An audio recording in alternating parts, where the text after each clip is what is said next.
نحمده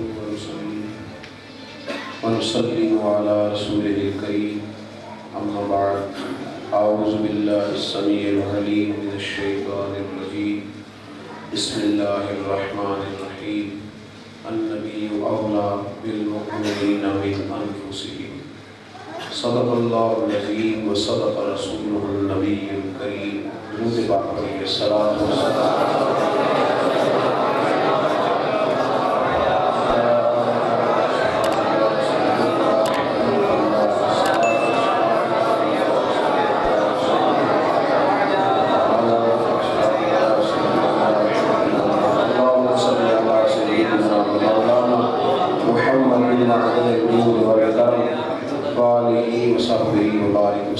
تمام تعریفیں حمد و ثنا اللہ تعالیٰ جل جلالہ کے لیے، ہر قسم کے درود و سلام نبی رحمت سید عالم آقا کل ختم رسول دانا سبل احمد مجتبی جناب حضرت محمد مصطفیٰ صلی اللہ علیہ وسلم کی ذات والا صفات کے لیے حمد و صلات کے بعد مقتدر علماء کرام مشائخ عظام حاضرین و سامعین بالخصوص دودمان جراحیہ کے چشم و چراغ ممتاز اور مقتدر عالم دین اور شیخ طریقت حضرت شیخ بی سید مطیع قادر شاہ صاحب قبلہ دامت برکاتہ العالیہ، عزیز دوستوں بزرگوں بھائیوں، بڑا خوبصورت بندوبست کیا ہے دوستوں نے کارکار ختم نبوت کانفرنس کے نام سے اس اجتماع کو سجایا ہے۔ اللہ تعالیٰ دین کے ہر کام میں ہمیں خلوص عطا فرمائے اور اللہ تعالیٰ ذاتی مفادات سے تصنع بناوٹ ریاکاری سے محفوظ فرمائے۔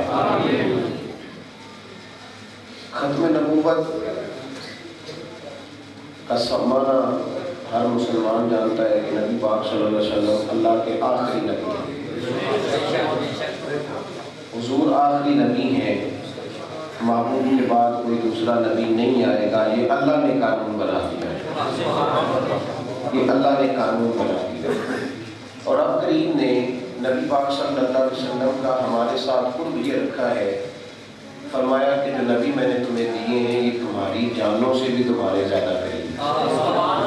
النبی اولیٰ بالمؤمنین من انفسہم، یہ نبی مومنوں سے ان کی جانوں سے بھی زیادہ قریب۔ اور اولیٰ کا ایک معنی حضرت رحمۃ اللہ تعالیٰ نے یہ بھی فرمایا ہے کہ یہ نبی تمہاری جانوں سے بھی زیادہ تمہارے مالک ہیں، وہ اپنی جان کے اتنے مالک نہیں جتنے نبی پاک تمہارے مالک۔ بس تشریف رکھیں جی، بڑی مہربانی، بیٹھ جائیں، انتظامیہ کے دوست بھی ذرا بیٹھیں، صحیح ہو گیا، تشریف رکھیں، کھول دیں اس کو اور تشریف رکھیں، بیٹھ جائیں، آپ حضرات بیٹھیں اپنی اپنی جگہ پہ۔ محفل کا اصل حسن یہ ہوتا ہے کہ اس میں لوگ سکون سے کتنے بیٹھیں، بے چین نہ رہیں، انتظامیہ بھی ٹینشن سے نکل آئے، کچھ نہیں ہونے لگا انشاءاللہ، بزرگ بیٹھے ہوئے ہیں، ٹھنڈے ہو کے بیٹھیں، آپ سکون سے بیٹھیں۔ بچے محنت کرتے ہیں تو سب سے زیادہ آزمائش میں وہ بندہ ہوتا ہے جو جلسہ کرا رہا ہوتا ہے، اس کو بڑی آزمائش سے گزرنا پڑتا ہے، کوئی کہتا ہے میرا نمبر پہلے لگاؤ، کوئی کہتا ہے میرا پہلے لگاؤ۔ میں ہمیشہ یہ گزارش کرتا رہتا ہوں، چونکہ آپ میرے اپنے ہیں، میں کہتا رہتا ہوں کہ ٹائم کا ماحول بڑا سیٹ کر دیں۔ اگر میں دیر سے آتا ہوں تو مجھے کہیں بھیا آپ دیر سے آئے، ختم ہو گئی بات، اب آپ کا وقت جو ہے وہ آخر پہ ہے، کوئی ایسی بات نہیں ہے۔ اسلام نے کہا ہے کہ کوئی بہت بڑا شخص بھی آ جائے تو وہ گردنیں نہ پھلائیں، اس کو جہاں جگہ ملے وہ وہیں بیٹھ جائے۔ تو آپ اس ماحول کے اندر حسن پیدا کریں، الحمدللہ یہ سنجیدہ اسٹیج ہے، بڑی جلدی سنجیدگی آ جائے گی۔ آپ تھوڑی دیر میری بات میں توجہ فرمائیں، میں نے بڑی چند باتیں کر دی ہیں کیونکہ میں تو اب مقامی ہوں، ملاقات ہوتی رہتی ہے، بزرگ جو تشریف لائے ان کی بات سنیں گے، کچھ مہمانوں نے آنا ہے وہ بات کریں گے۔ ختم نبوت کا معنی سادہ سا ہے کہ نبی پاک صلی اللہ علیہ وسلم آخری نبی ہیں اور حضور کے بعد کوئی نبی نہیں آیا۔ کافر نے بڑے بڑے روپ کے اندر جب بھی حملہ کیا ہے اس نے نبی پاک کی ذات پہ حملہ کیا ہے۔ اس دور میں بھی ابو جہل ایک ہی بات کرتا تھا، نہ تو وہ کسی کو کعبے کے طواف سے روکتا تھا، نہ تلاوت قرآن سے روکتا تھا، نہ حجر اسود چومنے سے روکتا تھا، ایک ہی بات کہتا تھا کہ نبی پاک کے قریب نہ جانا، وہ ایک ہی بات کہتا تھا۔ اس کے بعد بھی جتنے فتنے برپا ہوئے ہیں نا آج تک، کسی نے کہا کہ نبی پاک علیہ السلام کو دیوار کے پیچھے کا علم نہیں، کسی نے کہا کہ کر کچھ نہیں سکتے تھے، مکھی کا پر نہیں بنا سکتے تھے، محض بشر تھے، معاذ اللہ لوگوں نے۔ تو سارا فوکس جو رکھا ہے نا کفر نے ہمیشہ وہ ذات رسالت پہ رکھا ہے. آپ ذرا غور کریں بات پر. آپ جہاد کانفرنس کا اشتہار چھاپ لیں کہ جہاد کانفرنس کرنی ہے, کسی بندے کو ٹینشن نہیں ہوگی. حالانکہ نہ حضرت علی نے جہاد کانفرنس کی, نہ حضرت عثمان نے کی, نہ سیدنا عمر فاروق نے کی, نہ امیر المومنین حضرت ابو بکر صدیق نے کی. کسی نے کی ہے جہاد کانفرنس؟ بولے تو صحیح ہے. لیکن آپ جہاد کے ٹائٹل سے جلسہ کریں, کوئی بندہ پریشان ہوتا ہے؟ اشتہار چھپوا کے درس قرآن تو کسی صحابی نے بھی نہیں دیا, لیکن آپ چھاپ کے جتنے مرضی دیتے رہے, کوئی پریشان نہیں ہوتا, کسی کو کوئی پریشانی نہیں. سیرت النبی کی کانفرنس کسی صحابی سے ثابت نہیں, لیکن آپ نام لکھ لیں کوئی بندہ پریشان. جہاں آپ نے لکھا نا میلاد مصطفیٰ, بندے پریشان ہو گئے, اوئے ہو یہ کیا کرنے لگے. جہاں آپ نے لکھا معراج مصطفیٰ, بندے پریشان ہو گئے. یہ شروع سے اس بات کو سمجھیں. انگریز نے ایک چال چلی, ایک بندہ پیدا کیا غلام احمد قادیانی. اس نے یہ کہا کہ میں اصل میں نا بڑی دیر پہلے ایک یہودی کی ایک تحریر میری نظر سے گزری تھی. اس نے کہا تھا کہ ہمارا فلسفہ یہ ہے کہ اگر ہم کسی مسلمان کو یہودی نہیں نہ کر سکتے تو ہم یہ چاہتے ہیں کہ معاذ اللہ اگر وہ ہمارا نہیں بنتا تو رہے مسلمان بھی نہ. ایسے شکوک چھوڑ دیے جائیں, ایسے وسوسے ڈال دیے جائیں, کوئی ایسی بات ذہن کے اندر اتار دی جائے کہ وہ موبائل اللہ آپ کو زیادہ عطا کرے. مسجدوں میں آئے تو ان کو سائلنٹ کر دیا کرے. آپ دیکھیں بلا کڑی کی ہمت اور لگی, اس کو ذرا بند کریں, تھوڑی دیر سائلنٹ کریں. اللہ تعالیٰ آپ کو بہترین جزا عطا فرمائے. جدو نہیں سن ہوتے ادو بھی کام چل رہی سی, کچھ نہیں فرق پہن لگا. اتنا زیادہ مسئلہ نہ بنا. عام دام پر سے مطلب 2 منٹ ٹائم دیں, بات سمجھانا چاہ رہا ہوں. تو ایک شک پہ اس نے آ کے کام شروع کیا کہ حضور کے بعد بھی دروازہ کھولنا چاہا. اسلام جو ہے نا بڑا غیرت مند مذہب ہے. یہ جگہ جگہ گھومنے سے منع کرتا ہے. یا ایھا الذین آمنوا ادخلوا فی السلم کافہ, فرماتا ہے دائیں بائیں نہ دیکھو, سارے کے سارے اسلام میں داخل ہو جائیں. اسلام پسند نہیں کرتا یک در گیر محکم گیر, یعنی ایک در پھڑیے ایک نو منیے تے ایک دئی ہو کے مریے. دائیں بائیں دیکھنے نہیں دیتا. مجھے نا ایک صوفی بزرگ مل گئے ایک دفعہ, مجھے کہنے لگے مجھے صوفیاء کی زبان میں ختم نبوت کا مسئلہ سمجھائیں. تو میں نے کہا کہ میں تو اتنا اپنے آپ کو نہیں سمجھتا ہے کہ میں صوفیاء کی ترجمانی کروں, پر ایک بات میرے ذہن میں ہے, اگر آپ نے کہا ٹھیک ہے تو چلو صحیح ہے, سنا دیتا ہوں. توجہ ہے کہ میری بات؟ کیوں جی, ہے نا جی ماشاء اللہ. کہا آپ بتائیے. تو میں نے کہا کہ میں نے ایک واقعہ پڑھا. حضرت مفتی صاحب قبلہ تشریف لائے, جگہ نہیں, حضرت تشریف لے آئے. ایک میں نے بات پڑھی, ایک دفعہ حضرت خواجہ قطب الدین بختیار کاکی رحمۃ اللہ تعالیٰ علیہ سے ملنے کے لیے بابا فرید صاحب تشریف, بابا خواجہ معین الدین اجمیری تشریف لائے. توجہ ہے میری بات پر؟ خواجہ قطب الدین صاحب مرید تھے اور خواجہ معین الدین ان کے پیر تھے. اس زمانے میں حضرت بابا فرید بھی مرید ہو چکے تھے. تو خواجہ قطب الدین صاحب کے پاس تشریف لائے ہوئے تھے خواجہ معین الدین اور بابا فرید بھی, یعنی پیر بھی تھے اور دادا پیر بھی تھے بابا صاحب. سمجھ آ رہی ہے نا میری بات؟ حضرت خواجہ قطب الدین بختیار کاکی نے کہا بابا فرید صاحب سے کہ پیر صاحب کو کھانا دو. انہوں نے پلیٹ اٹھائی کھانے والی اور گھما کے لا کے تو اپنے پیر صاحب کے سامنے رکھ دی, خواجہ قطب صاحب کے سامنے. انہوں نے کہا فرید الدین تو سمجھا نہیں, میں نے تمہیں کہا جو میرے پیر ہے نا یعنی خواجہ معین الدین, انہیں کھانا دو. انہوں نے کہا حضور غلطی ہو گئی, میری طرف دیکھیے غلطی ہو گئی. پھر پلیٹ اٹھائی, پھر گھمایا اور لا کے پھر خواجہ قطب صاحب کے سامنے رکھ دیا. اب خواجہ قطب الدین صاحب نے جلال فرمایا فرید الدین تجھے سمجھ نہیں آتی, میں تجھے کہہ رہا ہوں خواجہ صاحب کو کھانا دو, پلٹ پلٹ کے میرے آگے رکھے جا رہے ہو, دماغ نہیں کام کرتا. انہوں نے نہ اٹھائی پلیٹ اور رونے لگے, کہا حضور غلطی ہو گئی. پھر اٹھائی اور لا کے پھر خواجہ قطب صاحب کے سامنے رکھی. تو خواجہ صاحب جلال میں اٹھے, کہا یار تو کیا کر رہا ہے, اچھا بھلا سکھانا ہے. بابا فرید صاحب روتے جا رہے ہیں. تو خواجہ معین الدین اجمیری فٹافٹ اٹھ کے کھڑے ہو گئے اور خواجہ قطب صاحب کا ہاتھ پکڑ کے کہنے لگے قطب الدین اسے کچھ نہ کہہ یار, اسے تیرے سوا نظر ہی کوئی نہیں آتا, اسے تیرے سوا دوسرا نظر ہی کوئی نہیں آتا۔ ختم نبوت کا مسئلہ یہ ہے کہ ہمیں اپنے نبی کے علاوہ دوسرا نظر ہی کوئی نہیں آتا۔ انہیں جانا انہیں مانا نہ رکھا غیر سے کہا، للہ الحمد میں دنیا سے مسلمان گئے۔ نبی کریم سید عالم صلی اللہ علیہ وسلم کے علاوہ ہمیں کوئی نظر اور حضور کی اگر تعلیمات کو سمجھے نا ایک اور پہلو سے، محبوب نے تو ہر نبی کی عزت کا دفاع کیا ہے نا، لیکن ایک اور پہلو سے اگر حضور کی تعلیمات کو سمجھے تو ایک اور رنگ بھی ہے۔ مشکات میں جو حدیث موجود ہے کہ صحابہ سارے بیٹھے تھے، ایک کہہ رہے تھے کہ حضرت ابراہیم خلیل اللہ، دوسرے کہہ رہے تھے اسماعیل علیہ السلام ذبیح اللہ ہیں، اور تیسرے فرما رہے تھے کہ حضرت سیدنا موسیٰ کلیم اللہ، یہ باتیں ہو رہی تھیں۔ اب حضور تشریف لائے تو جس پہلو میں بات کر رہا ہوں ذرا اس پہلو کو بھی سمجھیے گا۔ تو حضور علیہ السلام نے فرمایا بھی تم نے جو کہا ہے سچ ہی کہا ہے، ہر نبی شان والا ہے، پر ذرا میری طرف تو دیکھو، اعلیٰ وانا حبیب اللہ، فرمایا مجھے اللہ نے حبیب اللہ بنا کے بھیجا ہے۔ تم خلیل اللہ، صفی اللہ، نجی اللہ، صفی اللہ کی بات کر رہے ہو، مجھے اللہ نے حبیب اللہ بنا کے بھیجا۔ حضرت عمر فاروق رضی اللہ تعالیٰ عنہ فرماتے ہیں کہ میں تورات پڑھ رہا تھا مسجد میں، یہ ہمارے نوجوانوں کو بڑا شوق ہے، کہتے ہیں میں نے اس کی بھی سننی ہے، اس کی بھی سننی ہے، سب کی سننی ہے۔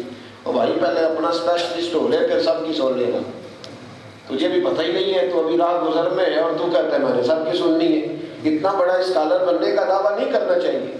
حضرت عمر فاروق جیسی شخصیت جن کو دیکھ کے شیطان رستہ ہی بدل جاتا ہے، فرماتے میں تورات پڑھ رہا تھا کہ محبوب پاک تشریف لائے۔ حضور نے فرمایا کیا کر رہے ہیں؟ میں نے کہا یا رسول اللہ صلی اللہ علیہ وسلم تورات پڑھ رہا ہوں۔ کہتے میں نے حضور کے چہرے پر ناراضگی کے آثار دیکھے، اور محبوب پاک علیہ السلام نے فرمایا عمر تم تورات پڑھ رہے ہو؟ قسم اللہ کی عزت کی، اگر حضرت موسیٰ علیہ السلام حیات ظاہری میں ہوتے تو میرا کلمہ پڑھ کے میرے قرآن کی تلاوت کرتے۔ تمہیں کس نے اجازت دیا دائیں بائیں دیکھنا؟ مسئلہ یہ ہے کہ مسلمان اس پہلو کو سمجھ جائے کہ ہمیں دائیں بائیں دیکھنے کی ضرورت ہے۔ ہمیں کیا ضرورت پڑی ہے دائیں بائیں دیکھنے کی، توجہ کرنے کی؟ اللہ نے سب سے اعلیٰ و اعلیٰ نبی اللہ نے ہمیں عطا فرمایا ہے، ہمیں دائیں بائیں نظر اٹھانے کی کوئی ضرورت نہیں۔ یہ زیادتی ہے مسلمانوں کی کہ بچے رات کو جو ٹی وی پہ بالوں کا سٹائل دیکھتے ہیں سویرے اٹھ کے بنانا شروع کر دیتے ہیں۔ تمہیں کیا ضرورت ہے ٹی وی دیکھنے کی؟ تمہیں تو کمی کرنے کا طریقہ بھی تمہارے رسول نے عطا فرمایا ہے، تمہیں کیا ضرورت ہے کسی اور کی تہذیب کی طرف دیکھنے کی؟ وہ لوگ اس بات کو سمجھ گئے، انہوں نے پھر دائیں بائیں توجہ، وہ ادھر ادھر ہوئے نہیں، مزاج نہیں۔ حضرت سلمان فارسی رضی اللہ تعالیٰ عنہ گورنر بن گئے۔ ہمارے ہاں جب عہدے ملتے ہیں نا تو لوگوں کا نظریہ بدل جاتا ہے، بلکہ میں تو کہا کرتا ہوں محفل بدلتی ہے تو بندے بدل جاتے ہیں، محفل بدلتی ہے۔ ایک ولیمے میں میری ایک نعت خان سے ملاقات ہو گئی، ایک ہفتے پہلے ملاقات ہوئی تھی محفل میں، پھر ہفتے کے بعد ولیمے میں ملاقات ہو گئی، تو صاحب کی ٹوپی بھی غائب اور سر پہ کنگھی بھی بڑی منفرد قسم کی، تو میں نے اس کو پکڑ لیا، میں نے کہا تیرا عشق رسول صرف مسجد کے اندر ہوتا ہے؟ بس چھٹی نوٹ آ رہے تھے تو عاشق رسول تھا، اور ولیمے میں تجھے مصطفیٰ کی سنت یاد نہیں؟ کیا جوگیوں اور پنڈتوں کا نظریہ بنایا ہوا ہے کہ وہاں گئے تو رنگ اور یہاں آئے تو رنگ اور؟ مسلمان کے دو رنگ نہیں ہوتے، کچا رنگ للاری والا جڑا چڑھتا لیندا رہندا، اے عشق تیرے دا رنگ محمد چڑھ جائے پھر نہیں لیندا۔ یہ کیا بات ہوئی؟ وہاں کچھ تو یہاں کچھ، یہ کس طرح کی بات ہوئی؟ جو رسول اللہ صلی اللہ علیہ وسلم کے ماننے والا ہوتا ہے وہ اگر مسجد میں مصطفیٰ کا غلام ہوتا ہے تو گھر میں بھی نبی پاک کا ہی غلام ہوتا ہے۔ اس کے نظریات ایسے بدلنے نہیں چاہیے، تھوڑی دیر پہلے یہ تھا تو یہاں تو لوگ بدل جاتے ہیں، ہم نے دیکھا ہے لوگ گورنر ہاؤس میں جاتے ہیں تو ان کا لباس ہی اور ہو جاتا ہے، ان کا سٹائل ہی اور ہو جاتا ہے۔ یہ کیسی بات ہوئی؟ یک درگیر محکم گیر حضرت سلمان فارسی گورنر بن گئے۔ آپ کے گورنر صاحب کا کیا نام ہے؟ آپ کو اسی بنائی دے انہوں نے جنہوں نے نام ہی نہ یاد ہو، مصیبت کی بڑی ہے اچھے بندے منتخب کرنے کی۔ دو تین کام لائنوں میں لگ کے کرنے ہیں، ایک بل لائن میں لگ کے دینا ہے، دوسرا ووٹ لائن میں لگ کے دینا ہے، اور لائن میں لگ کے دینا ہے تاکہ پھر اگلے 5 سال وہ ہمیں لائن میں لگائے رکھیں۔ پھر کہتے ہیں پتہ نہیں چلا۔ یاد رکھو جب کسی کو مور لگاتے ہو نا تو اس کا مطلب یہ ہے کہ تم اس کے سیاہ سفید میں برابر کے شریک ہو۔ پھر بچ کے دائیں بائیں نہ دیکھا کرو کہ نہیں ہمیں پتہ نہیں چلا، ہمیں سارا پتہ ہوتا ہے۔ گورنر تھے حضرت سلمان فارسی، گورنر دسترخوان بچھا ہوا تھا، کئی ملکوں کے وزیر اور مشیر بھی آئے ہوئے تھے، کھانا لگا ہوا تھا، حضرت سلمان فارسی کھانا کھا رہے تھے، ایک لقمہ آپ کے ہاتھ سے نا دسترخوان پہ گر گیا، اور نبی پاک صلی اللہ علیہ وسلم کا فرمان ہے کہ دسترخوان پہ لقمہ گر جائے تو اٹھا کے کھا لو، اللہ تمہاری بخشش فرما دے گا۔ اب وہ لقمہ دسترخوان پہ گرا، ہمارے ہاں کو اس کو بڑی بات نہیں سمجھا جاتا، بڑے لوگ ان باتوں پہ بھی ناراض ہو جاتے ہیں، آپ مستحبات پہ اتنا زور دیتے ہیں، آپ چھوٹی بات پہ اتنا زور دیتے ہیں، چھوٹے بات پہ لوگ عمل شروع کرتے ہیں تو پھر ہی بڑی پہ عمل ہوتا ہے، اور جب چھوٹی سے لوگ صرف نظر کرنے لگتے ہیں تو فرائض اور واجبات بھی چھوڑنے شروع ہو جاتے ہیں۔ حضرت سلمان فارسی رضی اللہ تعالیٰ عنہ کے ہاتھ سے وہ لقمہ دسترخوان پہ جب گرا نا، آپ نے اس کو اٹھایا، اٹھا کے اس کو اپنے منہ میں رکھا، پھر انگلی کے ساتھ دسترخوان کو صاف کیا۔ ایک آدمی کان میں کہنے لگا حضور نہ کرے، بڑے بڑے ملکوں کے وزیر سفیر مشیر بیٹھے ہیں، کیا کریں گے، مسلمانوں کو روٹی نہیں ملتی، نہ کریں۔ کان میں سرگوشی کی، چاہیے تھا نا حضرت سلمان فارسی بھی کان میں جواب دیتے، لیکن جناب سلمان فارسی بول پڑے اور فرمانے لگے کیا کہا تم نے، کیا کہا، وزیر مشیر بیٹھے، فرمایا ان 4 دنیا داروں کے لیے میں اپنے رسول کا طریقہ چھوڑ دوں، ان 4 دنیا داروں کے لیے نبی پاک کا طریقہ چھوڑ دوں۔ فرمانے لگے میں تو مدینے کے باغ میں کھجوریں توڑ کے بیچا کرتا تھا، یہ جو میرے سر پر عزت کے بال ہیں یہ محمد عربی کے اگائے ہوئے ہیں، اور ہم نے نہ کبھی قطرے پہ غور کیا اور نہ دریا دیکھا، بس جہاں تیری جھلک دیکھی وہیں ڈوب گئے۔ یاد رکھو بھائی، جب تک اور ایک بات اور ذہن میں رکھنا، یہ جو آدھا تیتر آدھا بٹیر بنتا ہے اس کو مزہ نہیں آتا۔ میری طرح کے جو لوگ کہتے کچھ ہیں اور کرتے کچھ ہیں، ان کی زندگی ان کے لیے بوجھ بنی رہتی ہے، وہ ضمیر کے قیدی ہوتے ہیں۔ جب تک انسان کا قول فعل ایک نہیں ہوتا اس کے دل کو بھی سکون نہیں ہوتا۔ یاد رکھنا، جب تک پکے مسلمان نہیں نہ بن جاتے، ہمیں 2 کشتیوں کے مسافر، تھوڑا دین بھی تھوڑی دنیا داری بھی، اس میں نقصان ہوتا ہے۔ انسان کو مزہ تب آتا ہے جب وہ پورے کا پورا دین میں داخل ہو جاتا ہے، وہ جب محبوب پاک صلی اللہ علیہ وسلم کو اپنا مالک جان لیتا ہے، پھر وہ دائیں نہیں دیکھتا، پھر وہ یہ نہیں کہتا کہ مسجد میں تو چلو آپ اذان پڑھ لیں اور قرآن کی آیت کی تلاوت کر لیں، لیکن جب پنچایت لگے گی تو پھر چودھری کا فیصلہ سن چلے گا، پھر وہ یہ نہیں کہتا، وہ کہتا ہے نہیں، مسجد میں بھی بات مصطفیٰ کی ہوگی اور پنچایت میں بھی بات مصطفیٰ کی ہے، پھر ہر جگہ دین کو فوقیت ہوگی، افضلیت ہوگی۔ میرا پیغام آپ کے لیے، میری گزارش آپ حضرات کے لیے صرف اتنی ہے کہ ہم لوگ یہ جو شکار ہے نا دائیں بائیں دیکھنے کے، آج بھی لوگ ابھی تک ساری شادی میں نا، ساری شادی میں صرف نکاح کے 5 منٹ اسلام نظر آتا ہے، مہندی والے دن حاجی صاحب بھی وہی ہوتے ہیں، نمازی صاحب بھی وہی ہوتے ہیں، سب وہی ہوتے ہیں، ڈھول ڈمکا شور شرابہ، وہ خیر ہے جی سب چلتا ہے، کیا کریں گی، منڈا نہیں سی مانتا، تو میں کیا منڈے تے بڑے سکے ہوتے جی سہرے آتے جی انہیں آخیا کر لوں میں مکان بیچ کے سہرے آتے پنڈ لینا، پھر کی کرو گے، منو گے منڈے جی، یہ تو بڑے پیارے ہوتے ہیں سسرال والے، یہ کیا چکر ہے۔ منڈے نے پوچھا کہ انہیں آخیا میں تو بڑا مانتا سا، ابا جی آتے سن کے آخری بیاہ ہے تے چاہ سارے پورے کر دیں، 2 باتیں 3 نہ مہندی میں پتہ، نہ جب بارات جانے لگی تب خبر، ویسے ڈرائنگ روم کے اندر آئے گا کوئی بڑا قریبی بھی آئے گا، لیکن مووی والے کو اجازت ہے، وہ جس بچی کی چاہے مووی بنائے اس وقت اس کو اجازت ہے۔ پھول پھینکوائے جاتے لڑکیوں سے، لڑکے نہیں پھول پھینک سکتے، دولہے کے ساتھ بوڑھے بوڑھے لوگ ہوتے، لڑکیوں سے پھول پھینکوائے جاتے ہیں، گویا موقع دیا جاتا ہے گھی اور آگ کو کٹھا رہنے کا، پھر جب وہ ڈھل جاتا ہے تو پھر کہتے ہیں ہمیں تو پتہ ہی نہیں چلا، سارا پتہ ہے۔ اس طرح نہ کرو، آدھے تیتر اور آدھے بٹیر نہ بنو، اور پھر بارات بھی ہوئی، بینڈ باجا بھی ہوا، شور شرابہ بھی ہوا، اور آخر میں کہا ٹھہر جو مولوی صاحب آ گئے، 2 منٹ ٹھہرو، مولانا صاحب آ گئے، ہم نے جناب ان سے نا نکاح بھی پڑھوانا ہے، ہاتھ اٹھا لو جی، ہاتھ اٹھا لو، دعا بھی کر لو۔ ایسا نہ کریں، دین میں پورے داخل ہو، پورے، اور ہر بات دین اسلام کی۔ دین صرف 5 منٹ مسلمان ہونے کا نہیں کہتا کہ جب نکاح کے 5 منٹ آئے تو مسلمان ہو گئے، اور اس کے آگے پیچھے جو طبیعت میں آیا، مکمل طور پر دین پر عمل کریں، ہر لحاظ سے دین اسلام کو اپنے لیے باعث نجات سمجھے۔ توجہ ہے نا میری بات پر میرے بھائی؟ میرے نبی کریم سید عالم صلی اللہ علیہ وسلم نے ہمیں ہمہ پہلو دین عطا فرمایا ہے، اور دین ہمیں ہر نقطے میں، ہر کونے میں ہماری رہنمائی کرتا ہے۔ ختم نبوت کا ایک معنی یہ بھی ہے جو میں نے آپ کی خدمت میں عرض کیا کہ ہر لحاظ سے دین کو اپنے اوپر نافذ کریں. سادگی حسن ہے، اور نبی پاک صلی اللہ علیہ وسلم کی شریعت ہمارے لیے معیار ہے. ہر جگہ دیکھیں کہ نبی پاک صلی اللہ علیہ وسلم کے دین پر کس طریقے سے عمل ہو سکتا ہے. میں یہی گزارش صرف آپ کی خدمت میں کرنا چاہ رہا تھا. دعا کرتا ہوں رب کریم کے حضور جو کچھ میں کہہ سکا اللہ اپنی بارگاہ میں مقبول فرمائے، ہمیشہ بدعت خیر الانام میں گزرے. دعا ہے یہ عمر درود و سلام میں گزرے.